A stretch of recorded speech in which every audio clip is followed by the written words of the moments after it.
up, everybody? I'm Steve Nathanson, CEO and founder of Strive for More. And recently, we've been talking about leadership. What is it? What style's the best?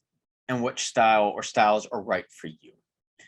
We want to continue that conversation with you and provide some extra guidance that are going to help further really get into your own as a leader and who you want to be. And that's what we'll focus on today. Who do we truly want to be as leaders? The last episode, we did a very practical exercise to dig into questions, engage how much you agree or you didn't agree with them, that allowed you to see which styles start to feel right for you and to what extent. So let's take that a step further today and help you truly understand additional qualities that define who you are as a leader. What makes this as important is just because there's these styles out there and these theories around what leadership is and what's contained in each of them doesn't mean that one is exactly right for us, or all of them are right for us, or none of them are right for us. We need to figure out what is truly appropriate for us as individuals to lead. So going beyond what we've done already, there's two things I want to ask today that we'll dive into. The first of which is how you define leadership. And then the second of which is what your experiences have been with leaders in your life. What you've taken away as, this is definitely not how I want to lead. And what you've taken away, wow, this is something that truly resonated with me. And this is something I want to emulate. This is something I want to take on to be the kind of leader that I can be.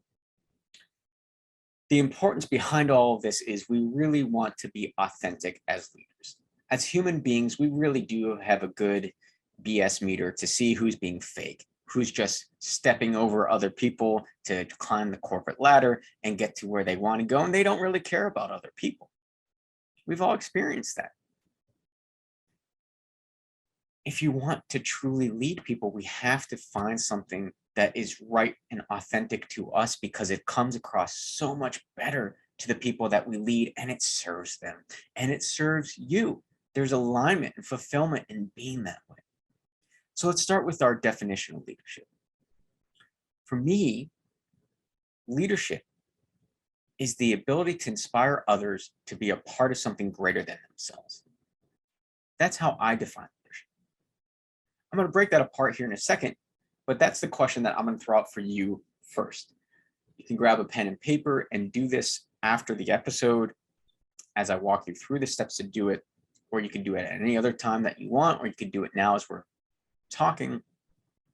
But that definition of leadership is a fundamental piece that's going to really bring out who we want to be as a leader. Now, you may find this difficult at first. You may not have that clear definition. You may struggle to put it onto paper, and that's okay. Take some time with it. Think about it. Maybe write a couple different editions of it.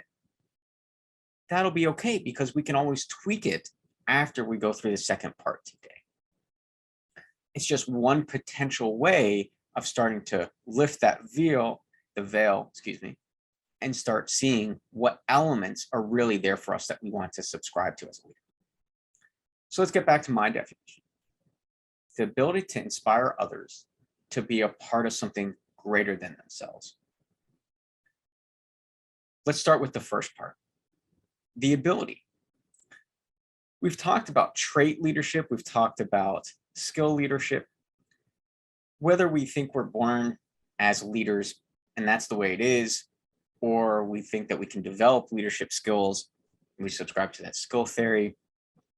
Either way, the ability factor kind of plays into both. I may have an innate ability to really resonate with others, but I can also learn and grow and develop that over time as well. So for me, this is something that can be learned. Whether we have a certain degree of it when we're born or not is irrelevant. We can grow and harness this capability, this ability. So that's the first part. This is something that we can grow and develop. Inspire others. That second part for me. Inspiration has three parts. It is evoked, meaning it comes from others. It creates motivation. So there's a motivational factor, and there's a transcendence factor in it. What that means is we help people go beyond what they would naturally normally do currently. So for me, when we look at that definition and we look at inspiration, there's already inherently three different elements that come out in addition to the ability part of it. It's something that I do regarding people. It's something I do that motivates them and drives them. And it's something that lifts them up and makes them a part of something that they wouldn't normally be doing otherwise. Part of the key to all this too is there's not a single thing about tasks in there. It's all about people. It gets back to one of the first questions I've asked in this series of podcasts around leadership is leadership is blank oriented and management is blank oriented. Right? The spoiler alert that we've probably listened to already is leadership is people oriented. So for me, that inspiration factor, it gets to that. I've got to be able to motivate them, transcend them, and it's got to come from me. And I, in order to do that, need to really resonate with them. I have to have strong connections and relationships with them. I have to know what makes them tick. I have to know what they value, who they are as people. That comes out as we start breaking that further and further and further down from the elements of my definition. So let's get to that last part. A part of something greater than themselves. There's inherent purpose and passion that's in that. Yes, we can help people transcend where they are, but we're doing that now in a way that makes them feel like they are making an impact. They're doing something that goes beyond just them and their world of concern. They're making a powerful, purposeful impact on the world at large and around them. So in order to do that, we have to, again, know what their passion is, the purpose that we're driving people to, the purpose that aligns with them and gives them fulfillment, their values, what they need as human beings, what they truly care about. Again, it gets down to that connection of who are they and our ability to know that about them. So for me, that is my definition of leadership. And as we start to break that apart, you can see how much is truly underneath that and allows me to know who am I going to be as a leader? What's important for me to be able to do, the connections to form, what I need to know about others, and how I leverage that to get to where we all want to go. And one last part of this is that vision, clarity of vision, clarity of purpose, being able to communicate that effectively and get people to buy in, get them engaged in it. That's the last thing that goes up into being a part of something greater than themselves. We have to be able to share that compelling vision that enables, empowers, motivates, inspires, and drives people to fulfill that purpose and that passion. So this is just one potential way of really exploring who we want to be as leaders. So I'll give you some time to think about that. Who do you want to be as a leader? How do you define leadership? If you want, go ahead, pause the episode, take a crack at defining leadership, and see what comes to mind. When you're ready to return, we'll be here. Or if you want to do that after, that's okay as well. The second thing I wanted to get into today is our experiences. We've all had leaders in some capacity in our lives, whether it's at work, whether it's in sports, whether it's school, at home, even in club and organizations. People can exhibit leadership at any point in life. It's not tied to position and title. So as we explore the leaders that we've experienced in our life, there's really two separate avenues that can help us understand who do we want to be as leaders. The first, and often the easiest, what we don't like, what we don't enjoy, what we thought was really, really bad and terrible and wrong and rubbed us the wrong way. It's often easier to characterize that. So again, with pen and paper, we can write down, what did I not like about leaders that I've had in the past? The beauty in that is once we've created that list, we can literally flip it and write their opposites, and that can help us understand, well, what do we like as leaders? For example, you may have a leader who doesn't listen at all. They don't care what people say.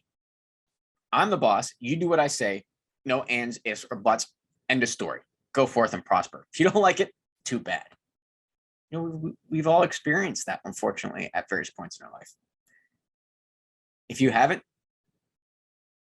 that's good. But to some capacity, we most likely have.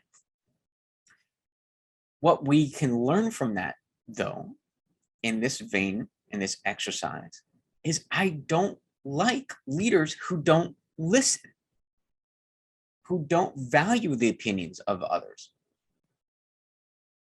What does that tell me? I want a leader that does listen and truly hears what I have to say. They may not ultimately end up going with what we've recommended or what we say. That's okay. As long as we feel like we actually have a seat at the table and we've been heard, that's important.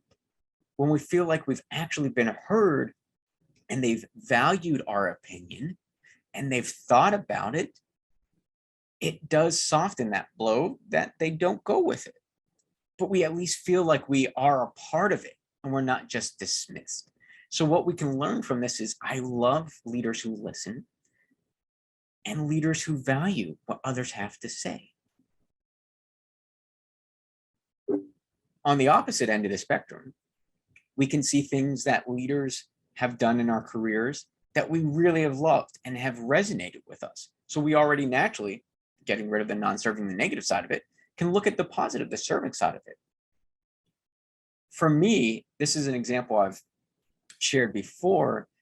I had, as an FBI agent, an experience with the head agent in our office after hours, late in the day, after a lot of people had gone home and I was pretty much the only one working on my floor, come down to me and congratulate me on something that happened in one of my cases. That meant the world to me, that they took their time to come and congratulate me. And it was at a time when most people were already gone. They showed me something in that. They showed me that they cared, that they valued me. Whether we need to hear we did a good job or not is a quick aside. It's always nice to hear it. And having someone take time out of their day to go visit someone who may have never met them before, who may never think that, they're the head of this office, they're the CEO of our company. They don't know me from Adam. Why would they ever bother to say hi to me or congratulate me? Think about what that would mean to you to have someone like that do that. It shows that they truly care with one simple act. So looking at the experiences we've had with leaders throughout our lives can show us again what really resonated with us and what do we want to do as leaders. That right there tells me it's important, no matter who is in my organization or who I'm working with, that personal touch and that connection and that small act can mean so much to people.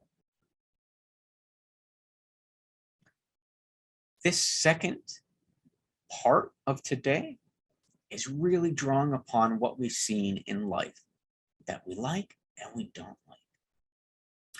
These are just two additional exercises that can really help understand who do we want to be as leaders. And it can help create that clarity around it. as we've talked about, leadership, it's a concept. It can be hard to define. It can be hard to put your finger on it and put into words. These two exercises overcome those gaps. And it starts giving you the specific characteristics, in addition to, say, the theories that did resonate with you in the styles, and what's contained in each of those, that can allow you to truly craft your own style of leadership and be who you want to be, and do it in a way that's truly right and authentic for you. So I'll leave it there today. If you have any questions, more than happy to answer them. I'd love to hear from you. Please just reach out to us. Until the next time, be the movement in your life.